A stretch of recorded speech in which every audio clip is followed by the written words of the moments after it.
How Hello famous everyone, is your welcome name? back to my channel. अहिले टिकटकमा how famous is your name भन्ने video एकदमै ट्रेन्डिङमा रहेको छ। सो आज म हजुरहरूलाई यस्तो टाइपको भिडियो कसरी बनाउने सम्पूर्ण जानकारी लिएर आइरहेको छु। सो भिडियोलाई बीचमा स्किप नगरिकन अन्तिमसम्म हेरिदिनु होला। सो यस्तो टाइपको भिडियो बनाउनको लागि फर्स्टमा हामीले एउटा स्क्रिन रेकर्ड लिनुपर्ने हुन्छ। सो त्यसको लागि फर्स्टमा आफ्नो स्क्रिन रेकर्डरलाई अन गर्ने र आफ्नो टिकटकलाई ओपन गर्ने र आफ्नो ग्यालरीमा भएको एउटा फोटोलाई चुज गर्ने र नेक्स्ट अप्सनमा क्लिक गर्ने र फेरि नेक्स्ट अप्सनमा क्लिक गर्ने। सो यहाँनिर डिस्क्राइब योर भिडियो भनेर लेखेको ठाउँमा ह्यासट्याग लेखेर आफ्नो नामलाई टाइप गर्ने। सो यसरी टाइप गरिसकेपछि यहाँनिर रिजल्ट आउँछ र हामीले एउटा स्क्रिनसट लिनुपर्ने हुन्छ। सो अब हामीले आफ्नो स्क्रिन रेकर्डरलाई अफ गर्ने र अब आफ्नो क्यापकट एपलाई ओपन गर्ने, न्यू प्रोजेक्टमा क्लिक गर्ने र एउटा फोटोलाई चुज गर्ने र अघि गराएको स्क्रिन रेकर्डलाई चुज गर्ने र लास्टमा लेखेको स्क्रिनसटलाई चुज गर्ने र एड अप्सनमा क्लिक गर्ने। सो अब हामीले आफ्नो भिडियोको फर्मेट चेन्ज गर्नुपर्ने हुन्छ। फर्मेटमा क्लिक गर्ने र 9:16 को रेसियोलाई चुज गर्ने र अब हामीले आफ्नो फोटो र भिडियोलाई स्क्रिनमा फिट गर्नुपर्ने हुन्छ। सो फोटोलाई सिलेक्ट गर्ने र कतिको जुम गर्नुपर्ने छ त्यही अनुसारले नै जुम गरेर स्क्रिनमा फिट गर्ने। सो त्यसरी नै भिडियो र स्क्रिनसटलाई पनि स्क्रिनमा फिट गर्ने र लास्टमा क्यापकटको वाटरमार्क रहेको हुन्छ। सो इन्डिङ पार्टलाई सिलेक्ट गरेर डिलिट अप्सनमा क्लिक गरेर डिलिट गरिदिने।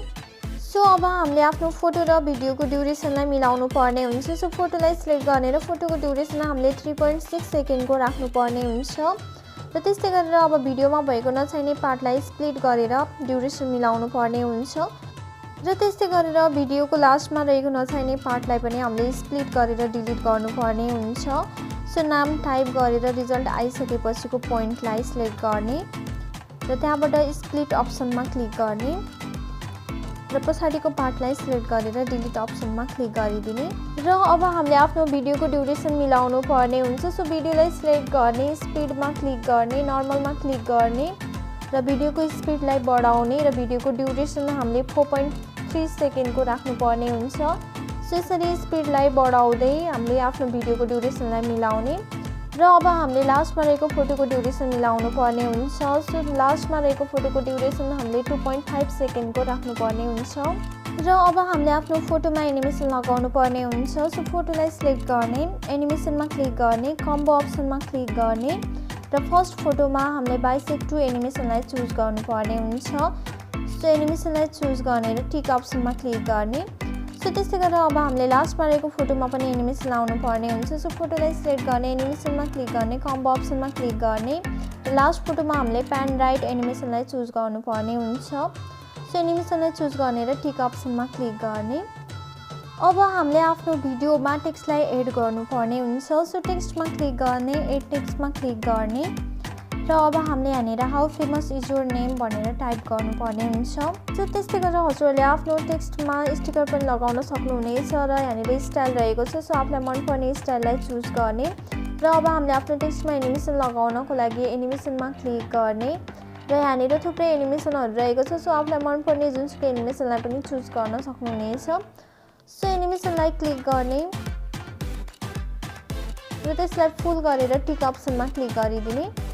सो अब हामीले यसको ड्युरेसन फर्स्ट फोटोको ड्युरेसन जति छ त्यतिमै मिलाएर राख्नुपर्ने हुन्छ र फेरि स्टाइलमा क्लिक गर्ने, एनिमेसनमा क्लिक गर्ने र त्यसलाई फुल गरेर टिक अप्सनमा क्लिक गरिदिने।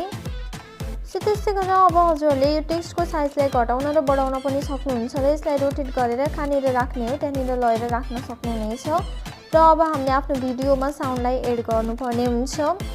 सो अडियोमा क्लिक गर्ने, एक्सट्र्याक्टेडमा क्लिक गर्ने र भिडियोलाई सिलेक्ट गर्ने र इम्पोर्ट साउन्ड ओन्ली अप्सनमा क्लिक गरिदिने र मैले हजुरहरूलाई भिडियोको लिङ्क डिस्क्रिप्सनमा राखिदिने छु। सो हजुरहरूले त्यहाँबाट डाउनलोड गरेर आफ्नो भिडियोमा साउन्डलाई इम्पोर्ट गर्न सक्नुहुनेछ। सो हाम्रो भिडियोमा साउन्ड आइ पनि सकेको छ र साउन्डमा भएको एक्स्ट्रा पार्टलाई हामीले स्प्लिट गरेर डिलिट गर्नुपर्ने हुन्छ। सो साउन्डलाई सिलेक्ट गर्ने, स्प्लिट अप्सनमा क्लिक गर्ने र नचाहिने पार्टलाई सिलेक्ट गरेर डिलिट गरिदिने र अब माथि रहेको एरो अप्सनमा क्लिक गरेर भिडियोलाई ग्यालरीमा सेभ गर्नुपर्ने हुन्छ। सो यहाँनिर थोरै टाइम लाग्छ र हाम्रो भिडियो चाहिँ ग्यालरीमा सेभ हुन्छ र लास्टमा हामीले डन अप्सनमा क्लिक गर्नुपर्ने हुन्छ।